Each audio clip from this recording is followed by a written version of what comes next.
मेरा नाम चैतन्य कुमार है, मैं नवादा का रहने वाला हूँ और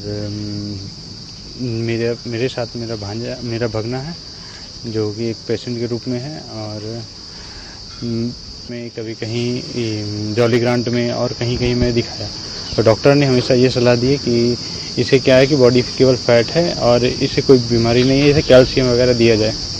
ठीक है, तो फिर अचानक से जब स्कूल वगैरह में ये जाता था तो गिर जाता था, तो हम लोगों ने इसे पूछने का प्रयास किया तो ये कभी घर में कभी बताया नहीं कि मतलब कि वीकनेस लगता है या कुछ लगता है। तो फिर वहाँ पटना में एक न्यूरो थे नारायण, तो उनसे हम लोगों ने दिखाया तो उन्होंने MRI की सजेशन दिए। तो वहाँ MRI हुई, उसके बाद उन्होंने बोला कि ऐसा है कि इसकी ब्रेन में गांठ हैं जो आप इसे दिल्ली में एम्स में ले जाइए। तो एम्स में जब हम लोगों ने गया तो वहाँ पहले जूनियर डॉक्टर देखे, उसके बाद वो रेफ़र किए वहाँ हेड ऑफ डिपार्टमेंट न्यूरो में। तो वहाँ एक पी चंद्रा एक डॉक्टर थे, उन्होंने इसकी MRI के लिए फिर से वहाँ वो बोले कराने के लिए, और वहाँ उन्होंने कंट्रास्ट MRI कराकर उसकी रिपोर्ट देखी। तो उन्होंने बोला कि इसे ऑपरेट करना पड़ेगा और जिसमें कि इसका लाइफ सिक्योर नहीं है और इस चांसेस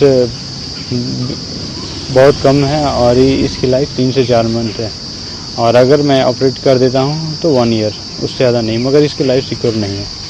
तो हम लोगों ने वहाँ पर डिसाइड किया कि अभी मैं ठीक है इस पर वो वहाँ की सारी जो फॉर्मेलिटीज़ थी मैंने वो सब पूरा करवा के फिर घर चले आए। वहाँ 2 महीने का हम लोग को समय दिया था।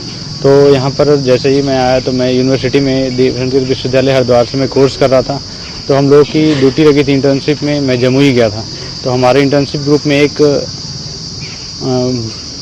प्रमोद नाम के एक हमारे साथ थे मित्र के रूप में, और उन्होंने वहाँ ये कैंप भी लगाया था और हम लोगों को मुझे खासकर ये एक्यूप्रेशर के बारे में वहाँ से जानकारी मिली। तो मैं जब वहाँ पर जानकारी मिली तो मुझे ज्ञात हुआ कि इसके साथ ऐसा हो रहा है दिल्ली में।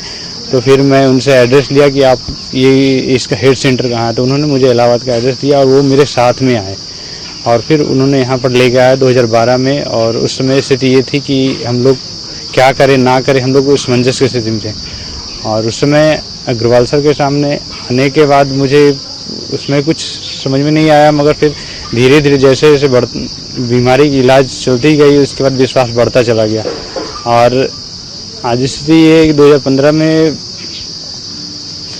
इसकी हमेशा बीच में 2014-2015 में हमेशा MRI हमेशा कराते गए और हमेशा इम्प्रूव मिला। और सबसे बड़ी बात है कि जो ये ग्रोथ कर रहा था वो ग्रोथ बिल्कुल रुक गई। और मैं तो धन्यवाद देना चाहता हूँ अग्रवाल सर का कि उन्होंने हमारे ऊपर बहुत कृपा बनाए रखे और अभी भी हम लोगों को यहाँ तक रास्ते पर लाने में सबसे बड़ा हाथ उनका।